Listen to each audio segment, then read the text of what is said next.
Well, been seeing a lot of these videos lately talking about the homeless people.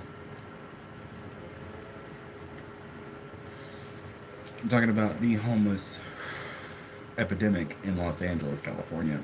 It's kind of a small group of the homeless people. And if you really want to know the truth about what put most of them in that position, it was just the relativistic happening of unfortunate events. Now,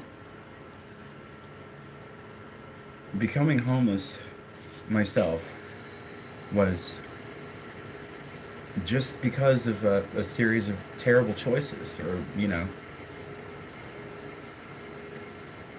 mistakes. Um, these choices weren't always the best ones and could have easily been, the worst decision ever made by anyone in the history of decision making. So, coming to California was probably not the best idea, but definitely coming to California without the, I suppose, plan for a career path in California once we got here.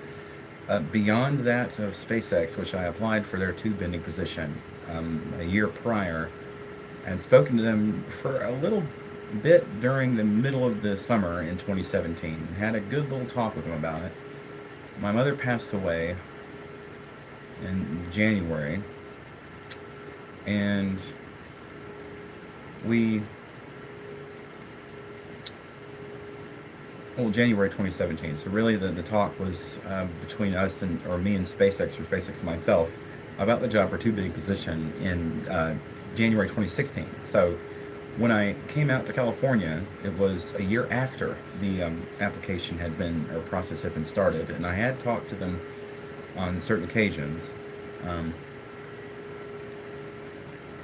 where one of the recruiters had said if I were able to make it out here, that they would revisit the idea once I was local. So I came out here and tried to meet with them.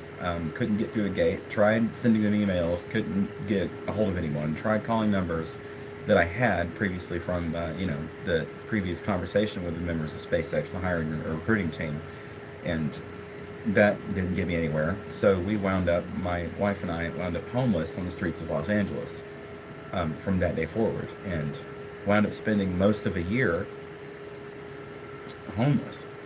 And we kind of still are. By certain definitions, we still are homeless. The place I'm staying, I don't own any part of it. I'm not on a lease here. So I'm kind of staying with a friend that is currently my significant other.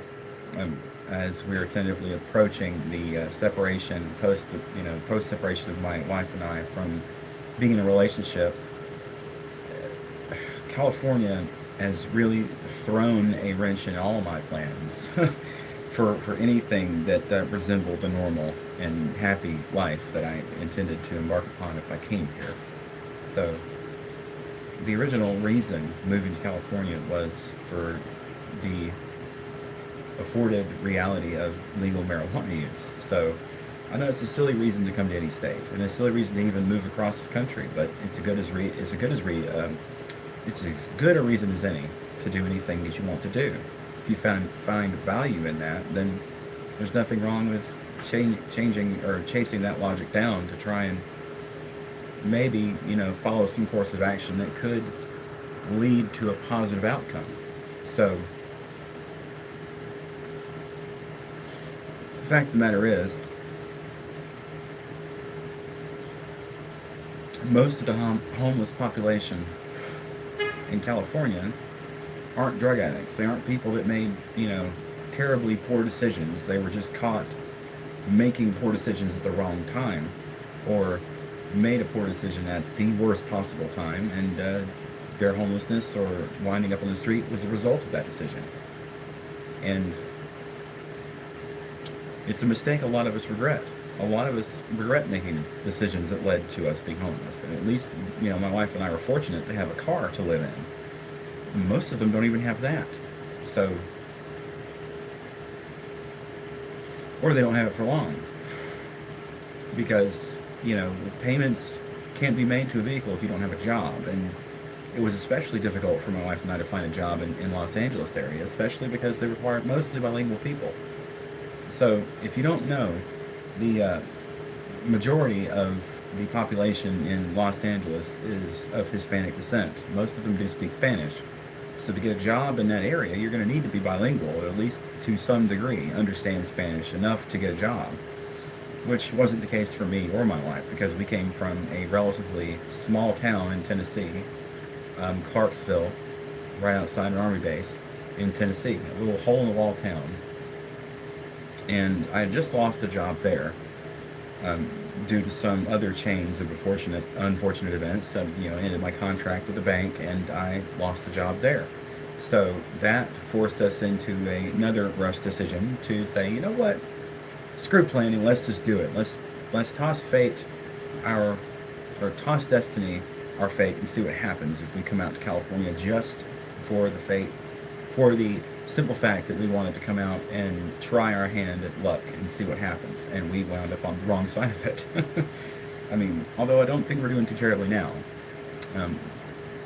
But being homeless in Los Angeles since January 1st of this year, or January 3rd, or whatever, when we moved out of our home in Tennessee, established our homelessness until we were able to establish a home in California. So technically we were homeless in California since February 3rd of this year.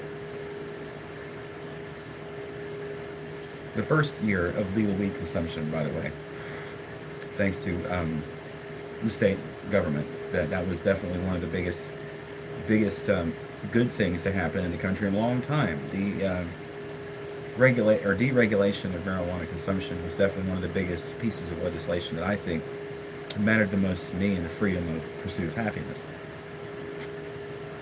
Because marijuana use doesn't make me a bad person. Marijuana use didn't make me homeless.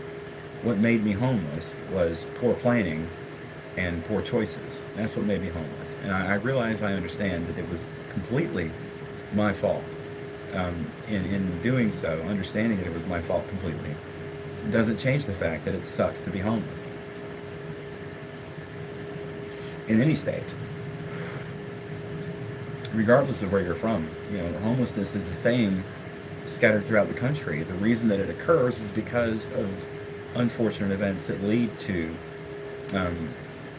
maybe not at the time thought of as poor choices, but turn out to be poor choices simply because they didn't turn out with good results. That's just not a fair assumption to say it was poor choices. Maybe poor execution, or maybe the wrong decision at the right time, or the right decision at the wrong time.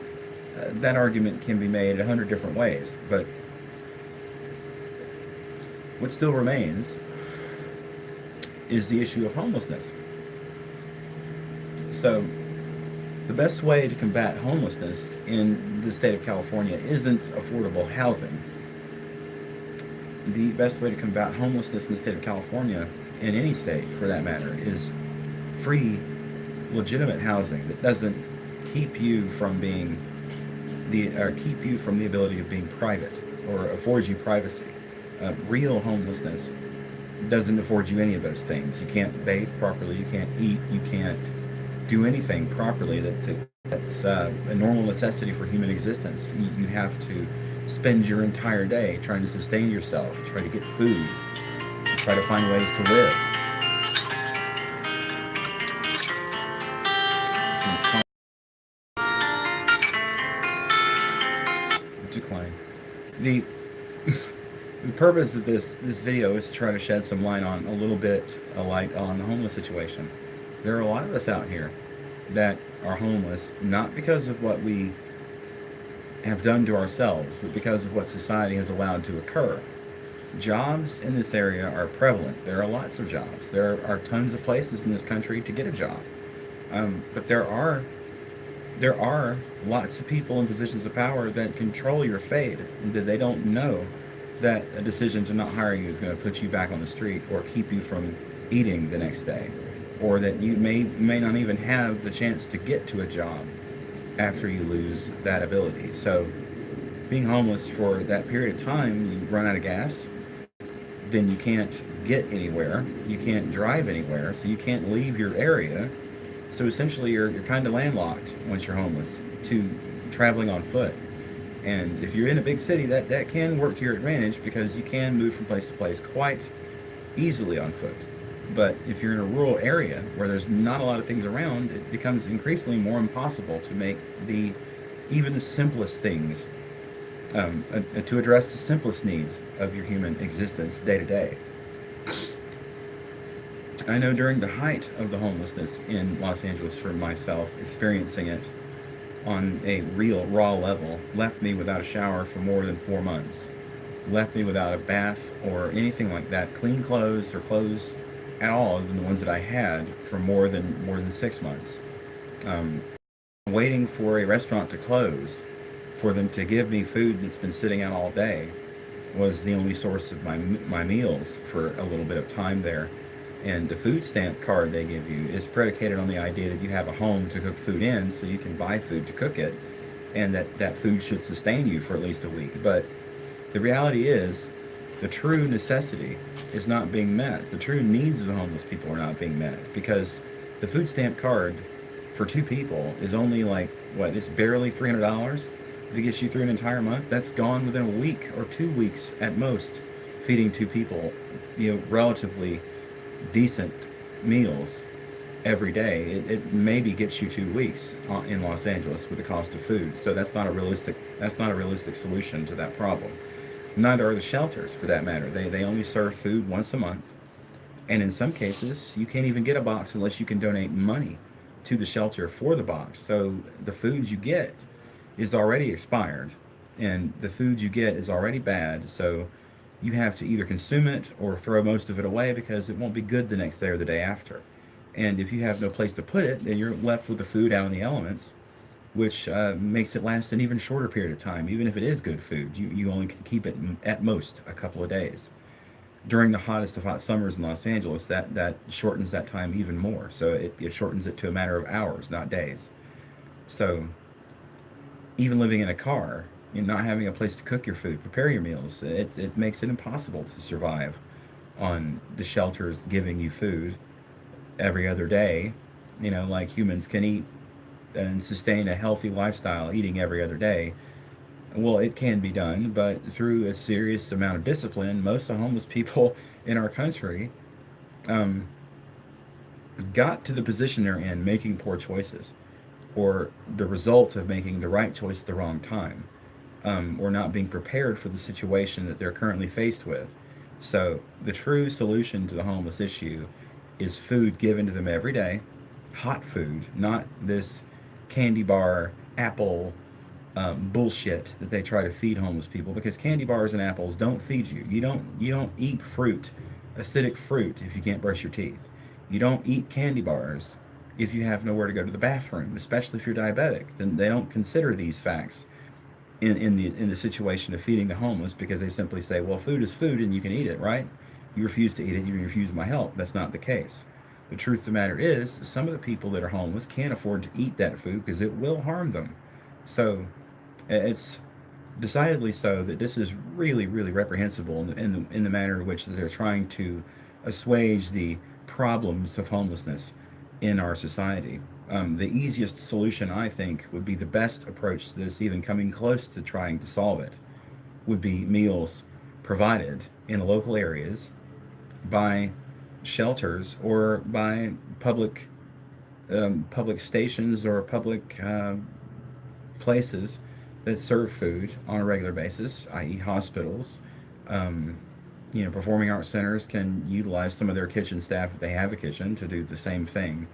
And this can become some sort of a movement to try and help the homeless eat. And then after we've established that their food needs are met, then we can start working on shelter.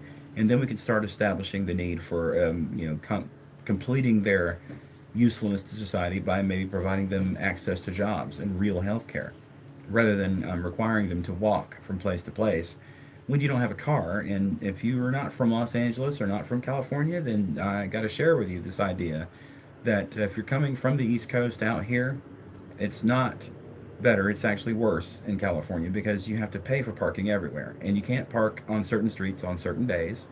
And if you have limited gas supply with no job to fill the tank up, then you have to decide whether you're going to leave your car on the road and get parking tickets for the street sweeper, or um, move your car and use the limited amount of gas you have to move your truck or your vehicle, your home essentially, from street to street to try and avoid the tickets that are a nuisance to homeless people. That this is just a gross misrepresentation of the proper treatment of humanity. And in some ways, I think that it's worse than death,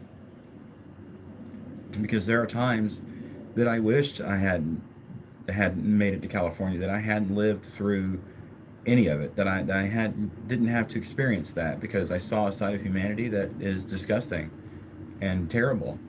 Um, I didn't make it to Skid Row, thank God, because not being from California, not being from the area, it was hard to navigate, so I never made it to that area of California.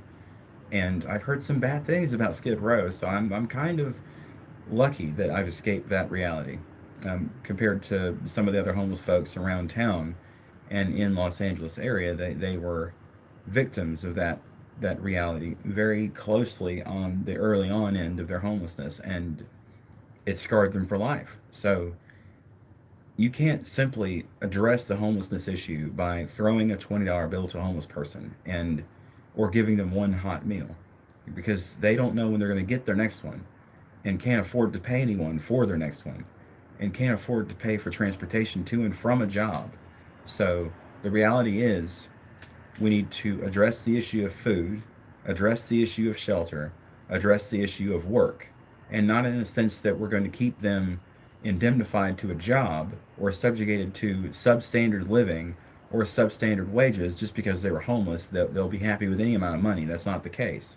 There are some folks on the street that have numerous skills in numerous different levels of employment, and have done numerous different jobs and have performed numerous different tasks at expert levels. And there are some of us that were homeless in California or Los Angeles or any other state in the country that were just the victims of a misfortune.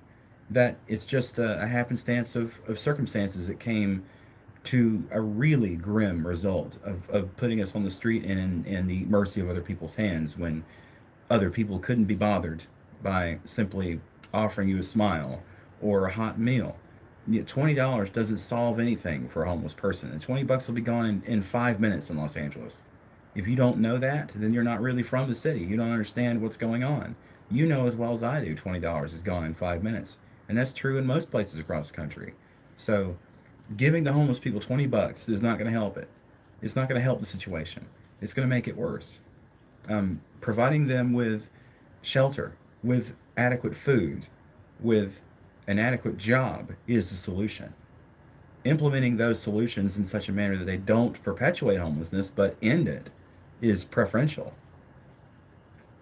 But in most cases, that becomes overlooked by the simple fact that people think that, well, just because you think a job's not good enough for you doesn't mean it isn't good enough. Well, that may be true, but also understand that you can't survive in Los Angeles with one minimum wage job. And if you can't make it to a certain place at the same time every single day with no car, because it's a distance of maybe blocks or miles away from where you are, you either have to choose from going to school to learn about a job in a trade school program they do at the homeless shelters or some of the places that try to alleviate homelessness in Los Angeles. They try to alleviate homelessness by doing that, by sending you to a class. You go and you signed up for a class.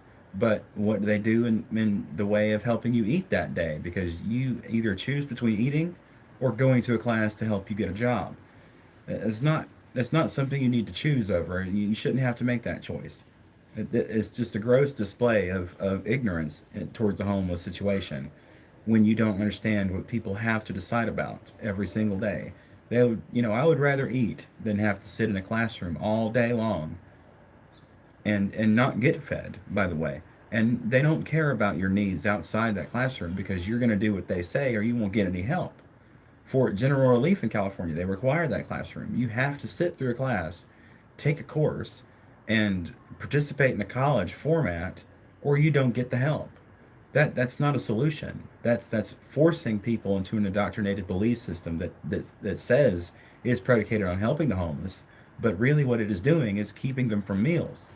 That's the truth of it. because we don't have the time to get out, go get food. So we have to go and earn it or go to a shelter and get it. And hopefully we're there on time, because most of those places are ran a first come, first serve basis. And most of those places, if you don't have any money to donate, you don't get any food. And in some cases, they even give you rotten food or expired foods you have to consume right then, or it's too bad to eat at a later time. So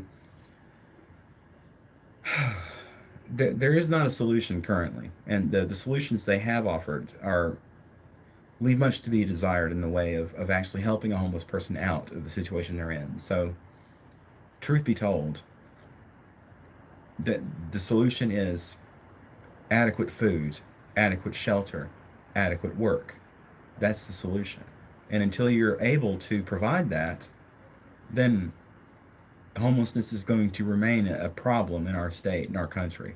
It's going to probably be the biggest problem in our country. We need to take care of our citizens before we let anyone else across the border or let anyone else in this country, because the people that are coming across that border get more recognition and more help and more assistance in the first 5 minutes than some homeless people do their entire lives. And even in some cases, I've heard some reports of a whole family dying because of their homeless status, dying in a car due to exposure, or dying on the street because it was too cold to live and no one would bother helping them out. So the truth isn't what are we doing for our homeless. It's the truth. The true question is, what aren't we doing, and what can be done. What do we need to do? What's the right solution? And the right solution is compassion. The right solution is adequate food, adequate shelter, and adequate work. That's it.